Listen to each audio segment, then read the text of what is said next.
உங்கள் தங்கம் வெள்ளி வைர நகைகளை விற்று பணம் பெற நம்பிக்கையான நிறுவனம் மேக்ஸ் கோல்ட். கால் 04454545545. தங்கம்னா காசு, அது விற்கணும்னா மேக்ஸ். முன்னாள் முதல்வரை நாங்கள் தூக்கிட்டோம். முன்னாள் முதல்வர் எங்கள் கட்சியில் வந்து இணைஞ்சிட்டாரு. தொடர்ச்சியாக உங்களுக்கு யாருன்னு தெரியும், வந்து ஓபிஎஸ் முன்னாள் முதல்வர் தான், அதில் மாற்று கருத்தும் கிடையாது. திமுகவில் போய் சேர்ந்துட்டார் அவர். அதாவது வந்து ஓபிஎஸ் கட்சி ஆரம்பித்து அந்த கட்சியை கொண்டு போய் திமுகவுடன் கூட்டணி வச்சுக்குன்னு பார்த்தா, நான் வந்து டிஎம்கே உறுப்பினர் அட்டையே வாங்கிக்கிறேன்ப்பா நான் அப்படின்ற அளவுக்கு டிஎம்கே துண்டை போட்டு அங்கே போயிட்டு சேர்ந்துட்டார். இது சொல்கிறதுக்கான காரணம் என்னன்னா, அது அவருடைய விருப்பம், அந்த கட்சி சேர்த்துக்குது ஒரு பக்கம்.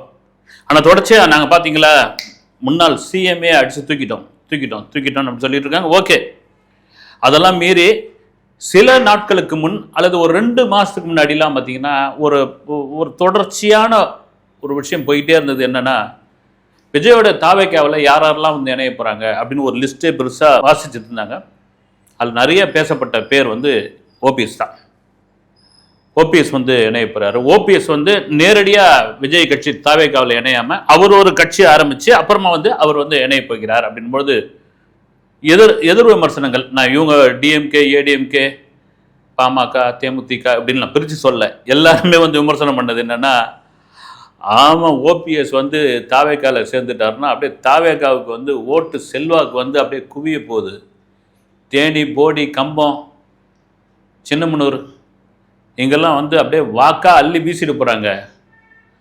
அவர் கடுமையான விமர்சனம். டயருக்கு முன்னாடி போய் கும்பிட்றவர், டயர் நக்கி, அப்புறமா வந்து அம்மையார் ஜெயலலிதா அவர்கள் கொடுத்த அந்த அந்த அந்த அரியாசனத்தை அப்படியே கையில் பிடிச்சிக்கிட்டே அவர் தெரிஞ்சுக்கிட்டு இருந்தார். அவருக்கெல்லாம் என்ன பெரிய செல்வாக்கு இருக்குது. டிவிகேவுக்கு ஆளே கிடையாது. டிவிகே வந்து ஒரு கைவிடப்பட்ட கட்சி. ஓபிஎஸ் மாதிரி மேலே யாராவது லெட்டர் பேர் கட்சிக்கு தான் உள்ளே வருவாங்க இப்படின்னு விமர்சனம் பண்ணவர்கள் தான் இன்றைக்கி அப்படியே தடாலடியாக மாறிட்டாங்க. வந்து இந்த அரசியலில் இதுவெல்லாம் நடக்குங்க. வந்து இன்னும் இருக்குது, ஒரு ஒரு 1.5 மாதம் இருக்குது இல்லைங்களா. இங்கே என்னென்ன அதிசயம் நடக்க போகுது பாருங்கள். டிவிகேவிலே கூட நடக்கும். நான் ஒன்றும் பிரிச்சுலாம் பேசலை. இந்த காலங்கள் ரொம்ப நாள் இல்லை, காலங்கள் மாறுறது கூட நாட்கள் மாறும் பொழுது காட்சிகளும் மாறுறோம் அப்படின்னு கூட நம்ம சொல்லிக்கலாம். வந்து எதுக்குன்னா, இன்னைக்கு நேற்று அப்படி பேசின வாய் தான் இன்னைக்கு இப்படி பேசுது, நாளைக்கு அப்படியும் பேசும். காரணம் என்னன்னா, விஜய் சொன்ன மாதிரி இது ஒரு அதிசய தேர்தல். இது 50 வருஷத்துக்கு ஒரு முறை நடக்கக்கூடிய, 50 வருஷம் கழிச்சு நடக்கக்கூடிய ஒரு வித்தியாசமான தேர்தல். அதில் மாற்று கருத்து கிடையாது.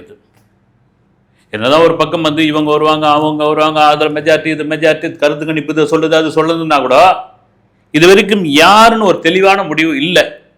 எல்லாருக்குமே ஒரு கலக்கம் இருக்குது. அந்த கலக்கத்துக்கான காரணமே வந்து இந்த 2026 தேர்தல் காலத்துக்குள்ள விஜய் வந்தது தான்பா. இது ஒரு பாட்டு, இந்த ஆள் பாட்டுன்னு எங்கன்னா வந்து ஜனநாயகன், அதுக்கப்புறம் ஏதாவது ஒரு படம் தளபதி 70, தளபதி 71, தளபதி 72 நடிச்சுட்டு இருக்க வேண்டியது தானே. 250 கோடி சம்பளத்தை வாங்கிட்டு கம்மன் ஜாலியாக இருந்துருக்க வேண்டியது தானே. யாரையா வந்து இங்கே வந்து தமிழ்நாட்டுக்குள்ளே வந்து ஒரு கட்சி ஆரம்பித்து ஒரு இது பண்ணி, நான் தான் சிஎம், நான் தான் இதுவே, நான் தான் வந்து தூய சக்தி தீய சக்தின்னு கடுப்பேற்றிக்கிட்டு இருக்காப்புல. அது பாட்டு எலெக்ஷன் நடந்துக்கிட்டே இருக்கும். நாம தான் வெற்றி வாய்ப்புன்னு முடிவாகிருப்போம். 2 தரப்புலையும் இருக்குது இந்த பாதிப்பு. நீங்கள் விஜய் வந்து TVK versus DMK, DMK versus டிவிகேன்னு மறுபடியும் சொல்கிறதுக்கான காரணம் என்னென்னா, இங்கே பாருங்கள், அண்ணா திமுக எப்படி ஓபிஎஸ் ஒரு பக்கம் இப்படி வந்துட்டாரா, அவங்க சசிகலா அவர்கள் வந்து அவங்க ஒரு கட்சி ஆரம்பிச்சிட்டாங்க. இபிஎஸ்க்கு ஒரே ப்ராப்ளமாக தான் இருக்குது. டிடிவி ஒரு பக்கம் அவரும் ஒரு கட்சி அவரும் நடத்திக்கிட்டு இருக்கார். கூட்டணிக்குள்ளே இருந்தால் கூட ரைட்டு. இப்படியா அதிமுக என்ற வைரத்தை சம்மட்டியால் அடித்த மாதிரி ஆயிடுச்சு. அதனால தான் நீங்கள் ஏடிஎம்கே பற்றிலாம் எதுவும் விமர்சனம் பண்ணாதீங்க. நமக்கு வந்து டிஎம்கே தாங்க, அதுதான் டிவிகே வர்சஸ் டிஎம்கே அப்படின்னு. சரி, இதெல்லாம் ரைட்டுப்பா. இன்னும் கூட ஒரு வீடியோவில் பேசியிருந்தோம். தேர்தல் ஆணையம் வரட்டும், உள்ளே வரட்டும்.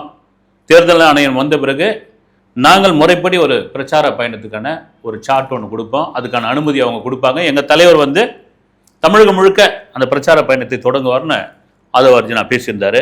இப்போ பார்த்தீங்கன்னா தஞ்சாவூரில் 2வது வாரம், மார்ச் 2வது வாரம் அனுமதி கேட்டிருக்காங்கன்ற வாரம். எங்கள் எலெக்ஷன் ரொம்ப கிட்ட வந்தாச்சுங்க. நீங்கள் வாரத்துக்கு ஒரு முறையாவது வந்தாகணும். விஜய் வந்து 2 வாரத்துக்கு ஒரு முறை, 5 நாளைக்கு ஒரு முறை, 20 நாளைக்கு ஒரு முறை அப்படின்னா அதுக்குள்ளே எலெக்ஷன் வந்துடுமே. நீங்க 2ஆம் கட்ட தலைவர்கள், 3ஆம் கட்ட தலைவர்கள், பேச்சாளர் நாஞ்சில் சம்பத் அவர்கள், மூத்த அரசியல்வாதி செங்கோட்டையன் அவர்கள், இது மாதிரி இருக்கிறாங்க, ரைட்டு. ஆனால் தவேகாவிற்கு மிகப்பெரிய பலம், மிகப்பெரிய நட்சத்திரம் அந்த விஜய்னால் மட்டும்தான். விஜய் வந்து நின்று பேசினாதான் அங்கே எடுபடும். விஜய் வந்தால் தான் அவ்வளோ கூட்டம் வரும். விஜய் போய் வாக்கு சேகரித்தா தான் அது வந்து ரிஃப்ளெக்ட் ஆகும். இதெல்லாம் இருக்கும் பொழுது இவங்க ஏன் வந்து மார்ச் 2வது வாரம் அப்படின் பொழுது அடுத்த 2வது வாரத்தில் எலெக்ஷன் நெருங்கிடுமே, வந்துடுமே, ஏன் இப்படிலாம் தள்ளி போயிட்டு இருக்காங்க? இது ஒரு பக்கம். 5ஆம் தேதி தமிழகம் வரதா இருந்தார் ராகுல் காந்தி, அதை தள்ளி வச்சிருக்காங்கன்ற ஒரு தகவல் வந்திருக்குது. இதுக்கிடையில் கூட்டணி இன்னும் முடிவாகலை. உள்ள ஓபிஎஸ் வந்ததுல காங்கிரஸும் இன்னும் கடுப்புல இருக்காங்க.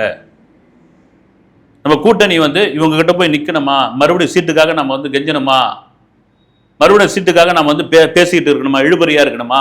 அங்க விஜய் ரெடியா இருக்காரு, தவேகா ரெடியா இருக்குது. ஒரு எலெக்ஷனை தான் நம்ம ட்ரையல் பார்ப்போமே, இளைஞர்கள் மத்தியில் என்னதான் இருக்குதுன்னு நம்ம வந்து பார்ப்போமே, நமக்கான ஆதரவு எப்படி இருக்குதுன்னு. தமிழக காங்கிரஸ்குள் பெரும்பான்மையாளருடைய விருப்பம் அதுதான், ராகுல் காந்தியோட விருப்பமும் தான். ராகுல் காந்தியும் விஜயும் பேசிட்டாங்கப்பா அப்படின்னு அன்அபிஷியலான தகவல் ஒரு பக்கம் இருக்கும் பொழுது, இந்த கூட்டணியை, விஜயோட கூட்டணியை ராகுல் விரும்புவதற்கு இன்னொரு முக்கிய காரணம் என்னன்னா, தமிழ்நாட்டில் விஜய்க்கு எப்படியாப்பட்ட ஒரு செல்வாக்கு இருக்கிறதோ, தமிழ்நாட்டில் எப்படியாப்பட்ட விஜய்க்கு வந்து ஒரு ரசிகர்கள் கூட்டம் இருக்கிறதோ, தமிழ்நாட்டில் விஜயோட படம் ஃபர்ஸ்ட் ஷோ ரிலீஸ் ஆனால் எப்படி வந்து முண்டி அடிச்சுன்னு அந்த கூட்டம் வந்து டிக்கெட் வாங்குறதோ, அதுக்கு இணைய கேரளாவில் இருக்காங்க.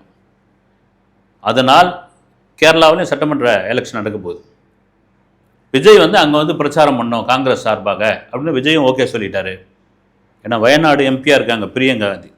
இப்போ கூட பாருங்க, அந்த நிலச்சரிவு ஏற்பட்டதுக்கான வீடு கட்டி தர்றதுக்கு அடிக்கல் நாட்டியிருக்காங்க. ஏன்னா அங்கே இருக்கிற காங்கிரஸ் பாருங்க, கேரளாவில் இருக்கிற காங்கிரஸ் கட்சியினர் விஜய் கூட கூட்டணி வச்சுங்க. அதே சமயத்தில் அவரை வந்து ஒரு 10 நாளைக்கு பிரச்சாரம் பண்ண சொல்லுங்க, ஒரு 5 நாளைக்கு பிரச்சாரம் பண்ண சொல்லுங்க. அது நம்ம கட்சிக்கு மிகப்பெரிய மைலேஜாக இருக்கும். அங்குள்ள இளைஞர்களுடைய ஓட்டு, பெண்களுடைய ஓட்டு கணிசமாக வரும் அப்படின்னு ஒரு மாதம் முன்னாடி நினைக்கிறேன், பாலக்காடு பக்கத்தில் ஒரு ஊரில் விஜயோட பேனர்லாம் வச்சு ஒரு ஊர்வலமே நடத்துகிறாங்க, மலையாளத்தில் எழுதி. அப்படி ஒரு செல்வாக்கு அங்கே இருக்குது. ரைட், இந்த முறை வந்து ஏறக்குறைய டிக்கெட்ஸ்ட்டு உள்ளே வந்துடுவாங்க. பாருங்கள், இன்னைக்கு தெரி படம் ரீரிலீஸ், அதோடு சேர்த்து ஒரு 4-5 படம்லாம் ரிலீஸ் ஆகிருக்கு. நான் வந்து வேற ஒரு படம் தாய் கிழவின்னு ஒரு படம் பார்க்கறதுக்காக போயிருந்தேன், ஒரு மல்டிப்ளெக்ஸ் தேட்டரில். பக்கத்து ஸ்க்ரீனில் ஒரே கட்டுக்கடங்காத கூட்டம். தெரி ரீரிலீஸ். தெரி இப்போ தான் வந்து 10 வருஷம் கூட ஆயிருக்காதுன்னு நினைக்கிறேன். இந்த படம் வந்து ஓடிடிலையும் சேனல்லையும் மொபைல்லையும் பார்த்து ரீல்ஸ் எல்லாம் பார்த்து சலிச்சு போன இந்த ரசிகர்கள் அப்படி கொண்டாடுறாங்க. ஏங்க, இந்த தாய் கழுவி படத்தில் ஒரு டயலாக் ஒன்று வருது, ஒவ்வொருத்தரும் யார் என்னென்ன கட்சி அப்படின்னு. அப்போ பாலசரவணனை பார்த்து சிங்கமொழி சொல்லுவார், தம்பி விஜய் கட்சி அப்படின்னு. ஆமாங்க, நான் டிவிகேவில் ஏதோ ஒரு பொறுப்பில் இருக்கேன் அப்படின்னு. ஒன்று தியேட்டரே வந்து அல்லவலப்படுது. அதுவும் குறிப்பாக அந்த திரைப்படத்தில் மறைந்த இயக்குனர் மகேந்திரன் அவர்கள் ஒரு அரசியல்வாதி வேடம் ஒன்று பண்ணியிருப்பார், ஒரு கேரக்டர் ஒன்று பண்ணியிருப்பார். அதெல்லாம் வச்சு ஒரு டீகோட் பண்ணி பேச ஆரம்பிச்சிட்டாங்க. அதை டீகோட் பண்ணி சோஷியல் மீடியாவில் விட்டுட்டு இருக்காங்க. ஒரு படம் ரிலீஸ் ஆகி ரீரிலீஸ் ஆகி அது திரும்ப வரும்பொழுது அதனுடன் அரசியலை பொருத்தி பார்க்குறாங்க. ஏம்பா, இதுக்கு தான் ஜனநாயகன் அப்படியே நிறுத்தி வச்சிருக்காங்களா? இதுக்கு தான் ஜனநாயகனை விடுறதுக்கு பயப்படுறாங்களா? இதுதான் ஜனநாயகன் ரிவைசிங் கமிட்டி இன்னும் பார்க்காமல் இருக்கிறார்களா அப்படின்ற ஒரு கேள்வி தோணுது. நீங்க திரைப்படமா பாருங்க, ஒரு திரைக்கலைஞனா பாருங்க. அதை ஏன் நீங்க அரசியலுக்குள்ள கொண்டு வந்து நீங்க ஏன் பயப்படுறீங்க? அரசியலுக்குள்ள கொண்டு வர்றீங்க நீங்க ஏன் வந்து? இருக்கட்டுமே, விஜய் வந்து ஒரு இளைஞர்களுடைய பெரிய செல்வாக்கு, பெண்கள் மத்தியில் இன்னைக்கு பப்ளிக் ரிவ்யூ எடுக்கிறாங்க. பெரும்பாலும் என்ன யாரும், அதாவது ஊடகங்கள் வந்து நீங்கள் அந்த ஊடகம் வந்து இவங்க சார்ந்தவர்கள், இந்த ஊடகம் அவங்க சார்ந்தவர்கள் அப்படின்னா கூட நம்ம சரி ஃபேவராக எடுக்கிறாங்க. பொதுவான ஊடகங்களே போயிட்டு மக்களிடம் போய் கேட்குறாங்க வந்து. அது சாமானிய மக்கள் வந்து, நீங்கள் கொஞ்சம் மேட்டுக்குடி மக்கள் இதுவாக இருக்கிறவங்க வந்து இந்த பப்ளிக் போயிட்டுலாம் பேசலாம் மாட்டாங்க. அவங்க அப்போல்லாம் மைக்கெல்லாம் பார்ப்பாங்க, நீங்கள் என்ன சேனல், எதில் நீங்கள் இருக்கீங்கன்னு. ஆனால் இந்த மக்கள் நீ சேனலாவது எதில் நீ போடுவ அப்படின்னு கேட்டு அவங்க தைரியமாக பேசுகிறாங்க வந்து, மிக தைரியமாக பேசுகிறாங்க. ஏன்னா நீங்கள் சொல்லலாம், மக்கள் வந்து சோஷியல் மீடியாவுக்கு அவங்களுக்கு தெரியுமா, யூடியூப் சேனல் தெரியுமா, அவங்களுக்கு என்ன எதுவும் தெரியும், அதெல்லாம் ஒன்றும் கிடையாதுங்க. அவங்க மிக தெளிவாக இருக்காங்க. எல்லார் கையிலையும் ஒரு ஆண்ட்ராய்டு ஃபோன் இருக்குது, எல்லாருக்கும் எல்லா விஷயமும் தெரியுது. ஒரு மாற்றம் இருக்கட்டுமே, ஒரு மாற்றமாக இருக்கட்டுமே அப்படின்னு. இதையெல்லாம் மீறி நான் திரும்ப சொன்னது தான் வந்து இப்போ 2 பேர் இல்லைன்னா வந்து நமக்குள்ள ஒரு அடிதடியோ ஒரு பகையோ ஒரு நட்போ நமக்குள்ளே இருக்கட்டும், புதுசாக ஒரு ஆளை உள்ள விடக்கூடாது அரசியல் களத்துக்குள்ள.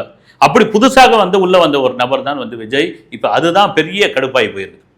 அதனுடைய வெளிப்பாடு தான் கோபமாக மாறி உள்ளது. இதெல்லாம் தாண்டி விஜய் ஜெயிப்பாரா சிஎம் ஆவாரா இந்த ஆறுடம்லாம் நம்ம முன்கூட்டியே சொல்ல முடியாது. நீங்கள் திரும்ப சொல்கிறது தான் வந்து இப்போ பாருங்கள், யாராவது எதிர்பார்த்தாங்களா இன்னைக்கு ஓபிஎஸ் திமுகவில் சேருவார்த்து? நிச்சயமாக யாரும் எதிர்பார்த்து. அவர் ஒரு கட்சி அனுப்பர் கூட்டணி வைப்பார், இல்லை சப்போர்ட் பண்ணுவாருன்னு.